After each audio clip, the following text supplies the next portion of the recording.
Una po sa lahat, ako po ibabati muna sa inyo ng isang bagong taon sa inyong lahat, no? Tanong ko lamang sa inyo, positive ba ang inyong 2020s para dito o may halong malas? For me, is a positive year.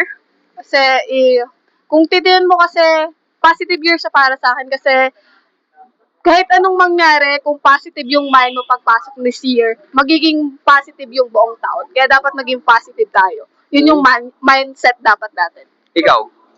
Para sa akin, syempre, January parang nagkita-kita na agad kami. So, positive to para sa akin. Sa tingin nyo, ano ba ang pinaka-nakakatakot dito sa tatlo na ito na maaaring naririnig nyo sa paligid? Pag-ibig ba sa isang tao? Magkautang ka sa pera? O kamatayan? Para sa inyo, ano bang nakakatakot dito para sa inyo at bakit? Para sa akin yung kamatayan. Kasi dito is end of life, end na yung buhay mo eh. Kasi pag problema sa pera, kaya pang solusyonan. Pag problema sa pag-ibig, kaya pang solusyonan. Pero kapag, di ba habang may buhay, may pag-asa po tayo. Kaya ang nakakatakot sa akin is kamatayan. Para sa akin po, kamatayan din po kasi yung kamatayan po ng mga mahal ko po sa buhay, yung ganun.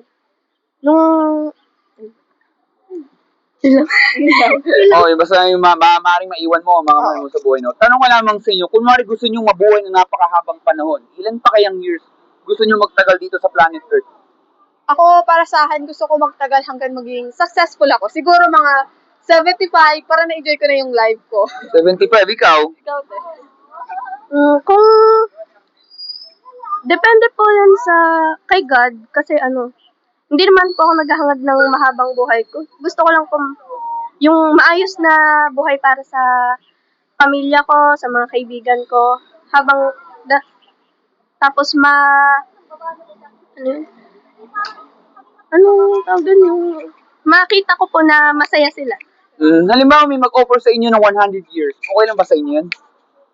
100 years. Oo. It's the biggest question. 100 years in life. Para sa akin, maganda siya kasi gusto ko makita din yung next generation. Kasi kami yung Gen Z ngayon eh. Kami yung next generation ng kabataan. Kami yung magpapatuloy ng susunod generation. Kaya I want to see din kung bibigyan ng pagkakataon na mabuhay ng 100 years. Gusto ko rin makita yung mga pagbabago sa mundo natin. Yun lang. Ikaw? Same answer din sa kanya. Gusto ko din makita yung next generation. Yung magkaanak ako, magkaapo, sa tuhod, yung ganun. Makita sila na successful. Ganun. Okay. Pero alam niyo ba hanggang kailan kayo magtatagal dito sa mundo na to? Hindi natin alam. Ikaw? Kasi para sa akin, Diyos lang nakakaalam doon. Ikaw? Ganun din po. Yun nga, kasi hindi ko kayo tinatakot, no? Wag naman sana biglang sa gitna ng interview, bigla tayo pagsandit ko ng mga puno. Yes. O wag naman sana biglang pagtawid nyo dito, masagasaan ng sasakyan. Hindi ko kayo tinatakot, no? Ang buhay lang talaga ay maiksi lamang. Kaya nga lang, hindi nga lang lahat tayo sabay-sabay maaaring darating doon sa kamatayan talaga, no? Pero ito po, sa tingin nyo po ba, may trust issue ba kayo sa mga tao sa paligid? Hindi naman ba kayo magtiwala sa isang tao? Para sa akin kasi, may trust issue ba ako? Maybe. Kasi ngayon kasi iba-iba na yung ugali ng tao.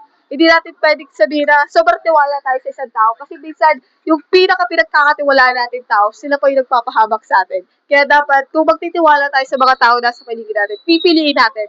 Kasi, yun yung sa dulo mo pagsisisihan eh. Sabi mo, sana hindi ko siya pinagkatiwalaan ng sobra. Sana nagbigay ako ng limitation or ng boundary. Ikaw naman? Ganun na lang. Ganun na lang din. Sinabi mo. Sige, okay lang. O, ganito. Deep down. May ibang mga kahito na tanong, mas madali po ito, pero sunod po ito, no? Tanong ko lamang sa inyong dalawa. Kayo ba isang mabuting tao po? Maybe, nasa middle ako ng yes at no. Kasi, hindi ko na ba sasabi na mabuti ako sa lahat ng oras o lahat ng panahon. Minsan, nakakagawa rin ako ng mga maling bagay, maling desisyon sa buhay. Alam mo naman natin, tao lang tayo. No one's perfect. Nobody's perfect. Ikaw? Hindi, ikaw ba isang mabuting tao? So, mabuti tao ka ba or yes? Personal assessment mo lang yan. Para sa akin, lahat naman tayo ipinanganak na hindi mabuti. Lahat tayo may nakagawa na ng mali. Nakapag-desisyon na ng hindi tama. Ganun. So, Na buhay lang tayo para baguhin yun. So, yes, hindi ako mabuti. Ito po, para sa tingin nyo, ano ba yung sabihin ng mabuti para sa inyo? Mabuti, para saan kasi maraming ibig sabihin ng mabuti. May mga taong gumagawa ng mabuti para may bumalik sa kanila. Pero yung may mga taong yung tapat yung puso, gusto lang nilang gumawa ng mabuti para sa ibang tao.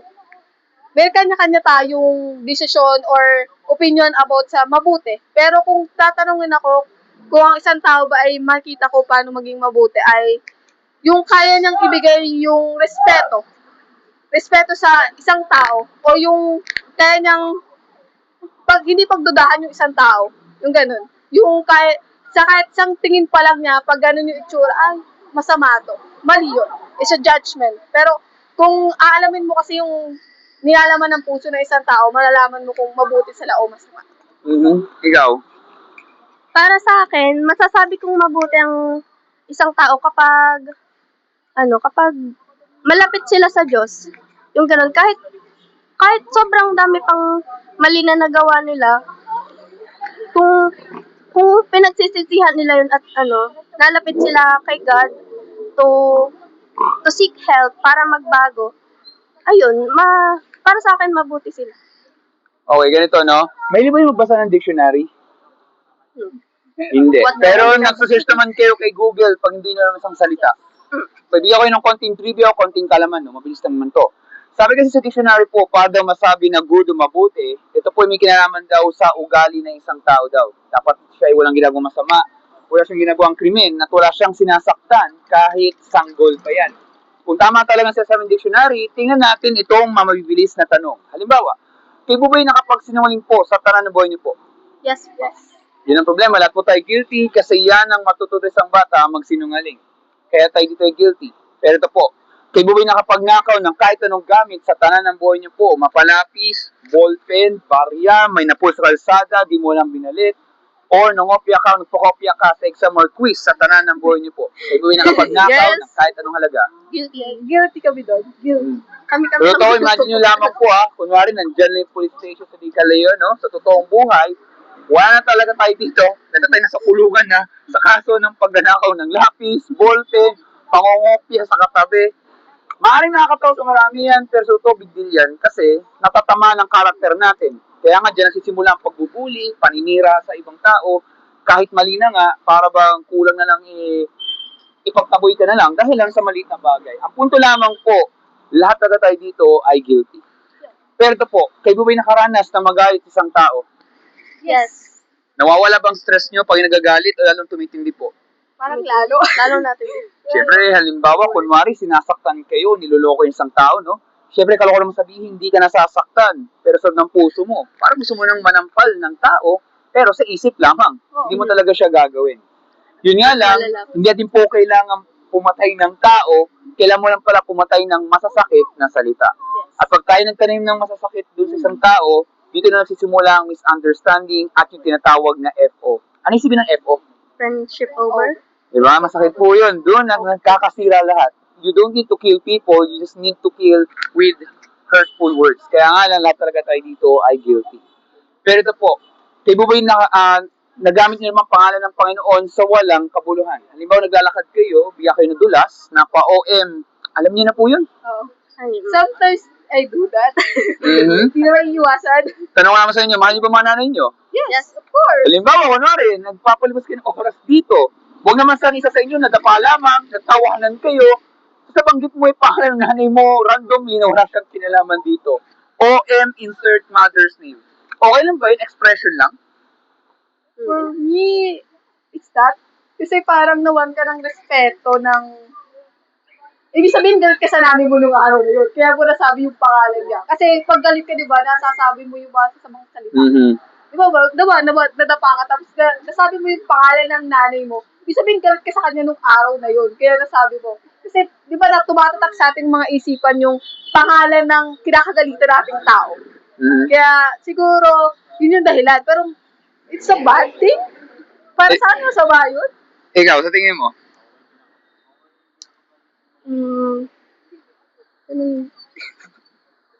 Ano, sa tingin mo, okay lang ba yung gamitin yun?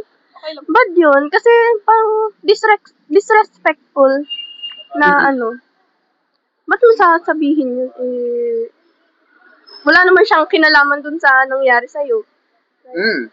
Exactly. Actually, tama mga sagot nyo, hindi po mali. Kaya yun yung tumpak doon eh. Kaya hindi nyo kayang gawin yun kasi mahal nyo po sila. Regardless kung ano po, you cannot disrespect them. So, ganun-ganun lang. Kasi pangit naman talaga siya. Pero sana, ganyan din yan sana sa Panginoon. Kasi sabi mo, kung ganun lang pala, hindi parang araw-araw tayo galit sa Panginoon kapag ganun, di ba? Kunwari, nahulog ang cellphone mo, marami mong narinig na ganyan, di ba? Oo, yung OM, alam mo na. Ang tawag kasi doon ay blasphemy or pambabastos. Nagagamit tuloy ang pangalan ng Panginoon sa walang kabuluhan. At kung kayo man nanonood ng pelikula, sana po huwag natin panoorin yung minumura nila ang Panginoon yung wala namang kinalaman sa isang eksena. Hindi kasi nakakatawa yun. Nasisira tuloy ang pangalan ng Panginoon.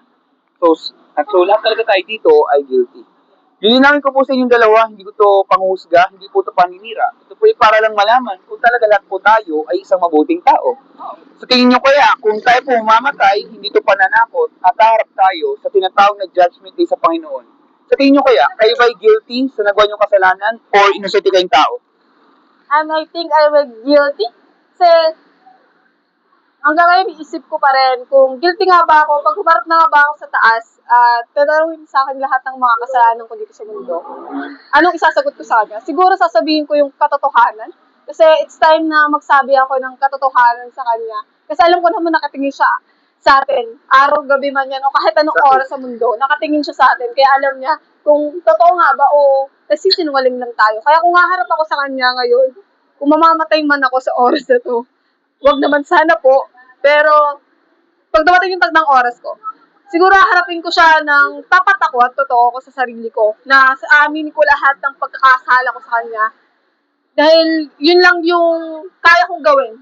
Kung yun lang, kasi, di ba, Diyos naman yung mawain. Kaya, kung magsasabi kayo sa kanya ng katotohanan, papatawarin ko pa rin niya. Okay, ikaw, sa tingin mo, guilty ka ba o innocent ka sa harap ng Panginoon? Wala nang point na magsinungaling pa eh. Kasi nandun ka na sa, judgment day. Oo. Tapos, kung magsinungaling ka, dagdag pa rin yun sa mga masama mong gagawin. So, syempre, aamin na sa lahat ng kasalanan ko. Guilty ako. Marami din akong nagawang mali. Nagamit ko rin pangalan ni God sa mga walang makabuluhang bagay. Nagsinungaling ako, may kinuha akong bagay na hindi sa akin. Yun, may kinagalitan akong tao. Yun, ganun. I'm guilty. Sa tingin nyo, ito na yung connection sa isang tanong. Saan kayo pupunta halimbawa pag kayo ay namatay? Sa langit ba kayo pupunta o sa impyerno? Tanong lamang po.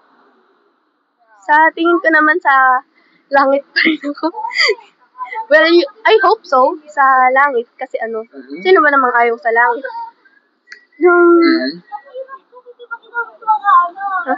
Ikaw? Ako, I think, kung mamamatay man ako ngayon, kung saan ba ako, langit o lupa, syempre gusto ko sa langit. Kasi sabi nila, mas ganda sa langit, di ba? Eh, sa paradise, akalang naman piliin ko yung baba, di ba? Sa mahirap. Pero ang Diyos lang kasi ang mag-decision kung saan ako mapupunta eh. Pero kung mag-decide ako, langit ako. At sabi ko nga, habang may buhay, kailangan ko pagsisihan lahat ng mga mali kong nagawa. Para sa panahon na tanungin niya na ako sa oras na yun, kaya kong sabihin sa kanya na, ay, napagsisihan ko na po lahat ng kasalanan ko sa'yo. Pero kasi halimbawa, kunwari parang halimbawa isang kriminal, ang kanyang ginawang krimen ay nagnako siya ng pera sa bangko. Kunwari gamitin natin yung sinabi mo na, Judge, ako po guilty sa gawang kasalanan, pero parang ayoko po sa kulong pupunta. Ako kasi nagsisisi na po ako sa nagawa ko pong krimen, magbabago na po ako at hindi ko na po ito ulitin. Madali na sabihin niya sa judge na patawarin ka. Problema, in ending, kailangan niyang pagbayaran, kailangan pa rin talaga siyang itapos sa kulungan para makamit ang hustisya. Tama po ba? Yes. Kasi ako naniniwala din ako na nasa desisyon mo kasi yun eh. Kaya sabi ko nga, if your decision is a mistake, dapat mong panindigan. Kasi desisyon mo yun. Ginawa mo yun, kaya dapat mong panindigan. Ngayon, kasi kaya ako po nasabi po yan, kasi parang ganyan din ang sinasabi kasi ng Bible. Sabi kasi sa Biblia, ang mga tao ng sinungaling, nagnakaw, ng tanim ng galit, at iba po mga nabanggit nyo kanina, magaan man yan o mabigat, sa mata ng Panginoon ay walang makarating sa langit, hindi makikita ang karan ng Diyos kung hindi itatapon po sa nagabagang apoy o impyerno. Sa tingin nyo kaya, kayo po ba'y nag-aalala sa sasabi ng Biblia na maaaring kayo pong dalawa ay sa hell mo pupunta, subalit hindi lang kayong dalawa, buong lahat ng tao sa mundo na to ay sa hell mo pupunta kasi may nagawang kasalanan sa harap ng Panginoon. Kayo po ba'y nag-aalala sa sasabi ng Biblia? Maybe yes. Pero kasi nasa middle kasi ako nag-yes at no eh. Di ko kasi nagigets ko kasi yung point ng Biblia. Kasi syempre tayo mga tao nakakagawa talaga ng mistakes. Mhm. At pwede talaga tayo mapunta sa baba. Alam mo naman natin yun. Hindi naman tayo kasi, wala pa naman kasi nagpapatunay na mapupunta tayo dun sa taas eh kapag namatay tayo. Wala pang nagpapakita ng katotohanan about dun. Ikaw, nag-aalala ka ba sa sabi ng Biblia? Yes? Okay, ganito lamang yan. Maaaring bigla ng itong interview na to, pero don't get me wrong po, wala pong masamang intention. Ako lang po yung nagmamalasakit lamang bilang isang Pilipino katulad nyo, no? Tanong ko lamang sa inyo, ang Panginoon ba ay nagsisinungaling sa kanyang sinasabi? No. Bakit hindi? Para sa akin, no, kasi sa God na para sa ng Diyos kasi siya yung nagpapatunay sa akin na ang mundo ay hindi perfecto. Maraming taong manghuhusga sa'yo sa mundong to. Kaya di ba sa Biblia, hinusgahan siya ng mundo. Sa Kaya siya namatay sa Mm. krus. Kaya tingin ko, nasasabi siya ng totoo. Kasi kagaya nung sinabi niya kay Juan ba yun? Juan nga ba siya? Yung sinabi niyang, bago ako mamatay, itatanggi mo ako ng 3 beses. Si At Peter nangyari yung yun. tinutukoy Si Peter mo. ba yun? Mm. Si Peter yun. 3 beses mo ako itatanggi. At nangyari yun. Kaya ako po nasabi po kasi yan dahil kung ang Panginoon po ay nagsisinungaling, wala na pong katotohanan, wala nang kaayusan, wala na po tayo dito sa lugar na to kasi po wala nang perfection. Kaya nga po, Panginoon lang po talaga ang hindi nagsisinungal. Dahil una, hindi siya ang promotor ng kasalanan kundi tayo. Pangalawa, hindi siya nagtutukso na gumawa tayo ng kasalanan kundi tayo lang po ang nagdadamay dito. Kaya ang totoo po, whether like it or not, lahat ng sinasabi ng Panginoon ay totoo. Hindi natin kailangan patunayan na mamatay ka para malaman mo kung impyerno o may hell. May hell or may langit. Parang isang kriminal, di mo kailangan pumatay ng tao para sabing totoong kulungan kasi pag nahuli ka, talagang magugulo ka talaga, magbabago talaga ang buhay. May mga pagkakataon talaga na hindi kailangan itong patunayan dahil nangyayari na talaga siya sa totoong buhay. Pagamat nakapag-alala po talaga ang hell na yan, pwede po magbago lahat-lahat kung narig natin ang isang napakahalagang salita. Narig yung salitang mercy, M-E-R-C-Y. Ano sa Tagalog nun? Awa. Tama. Kayo ba nahingi ng awa sa araw-araw? When you say po mercy o awa, yan po ang paghingi ng tulong sa Panginoon. Yan yung inamin mo ikaw yung makasalanan, inamin mo ikaw yung mahina, at ikaw humingi ka ng tulong sa Kanya. Yan yung pagpapakumbaba sa harap ng Panginoon. Imagine mo kasi kung walang mercy yan, patay na po talaga tayo. Baka wala na nga tayo noong 2026. Baka hindi tayo nakarating ng bagong taon. Kinama na tayo ng ligaw na bala, no? Pero dahil sa awa ng Panginoon, binibigyan pa tayo ng limitasyon ng buhay natin para ayusin pa natin ang buhay na tinatahak. Ngayon, pag tayo humingi ng mercy, I think alam nyo na itong talagang sagot na to, no? Ano ba ang ginawa ng Panginoon sa ating lahat upang hindi tayo tapos sa impyerno at tayo makalispo sa judgment day? May ginawa ang Panginoon para hindi tayo mapahamak. Nagpapako po siya sa krus. Ay, hindi. Parang, Oh, Nagsakripisyo siya ng buhay. naniniwala naman kayo doon. Yes. Tayo pong lahat ay makasalanan, di lang sa Pilipinas, pati sa buong mundo. Tama po ba? Yes. Pero yun nga, ang ginawa po ng Panginoon Kristo, ginuhin po yung kanyang buhay, hindi lang po sa inyong dalawa, sa ating lahat-lahat. Nagmamalasakit siya bilang isang tao nung panahon, dito rin yung ginagawa niya, pero hindi siya minahal ng pabalik ng mga tao. Anong ginawa sa kanya? Tinorture, pinatay, at ipinako pa sa krus ng Kalbaryo. Sa anong dahilan? Wala. Nagbahagi lang siya ng katotohanan. Kaya nga dyan papasok ang salitang the truth hurts. Kasi alam nilang katotohanan, tinatakpan lang nila. Pero si Jesus ay naging Diyos din siya kung saan siya ay nabuhay sa pangatlong araw after siya i-crucify sa krus. Kung saan nabayaran ang kasalanan sa sanlibutan sa pamagitan po ng kanyang buhay at kanyang dugo. At para po tayo maligtas, wala yan sa mabuting gawa. Dahil ang kaligtasan lamang ay sa kanya lamang o sa biyaya na. May 2 regalong binigyan ng Panginoon para magamit natin ito. Una, nilagyan salitang repentance. Nabanggit yun sa Tagalog yun eh.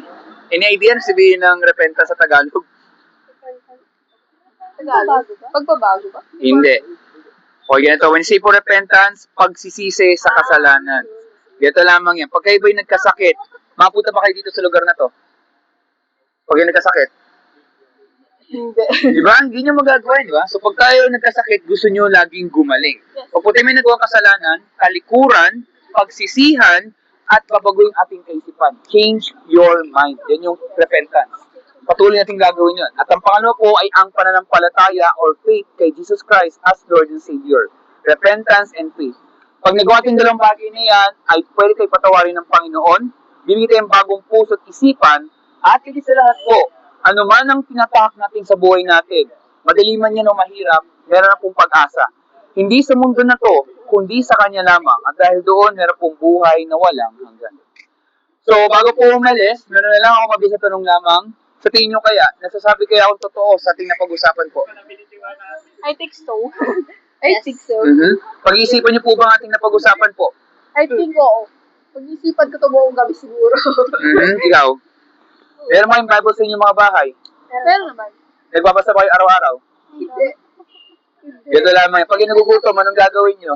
Kumain. Di ba? Ikaw? Di ba? Araw-araw. Kasi kung hindi, magkakasakit po tayo, no? So, sana gayon din po sa Bible. Sana mabasa natin ang kanyang salita araw-araw kasi yan yung love letter ng Panginoon sa ating lahat-lahat. Bilang pagtatapos po, ang masamang balita, lahat po tayo guilty, lahat po tayo makasalanan, hell ang naghihintay sa ating lahat-lahat. Yun yung bad news. Pero ang good news naman, marami namang maliligtas. Hindi nga lang po lahat. Siyempre sana lahat kayo nandito sa paligid na to ay maliligtas po talaga kung talaga tayo ay nagsisi talaga sa kasalanan at nanampalataya sa Panginoong Yesu lamang bilang tagapagligtas. Kasi pag nagawatin dalawang bagay na yan, ang Panginoon po ay patuloy na kikilos at bibigay tayo ng bagong puso at isipan at yun na nga, meron na pong buhay na walang hanggan. So maraming salamat po dito sa oras na to. Meron may katanungan po. So, walang katanungan po, pinagpapasalamat dito sa oras na to. Mag-ingat po kayong dalawa. Stay safe po sa inyo. God bless po. And belated Happy New Year po sa inyong dalawa. Salamat po. Ingat po kayo.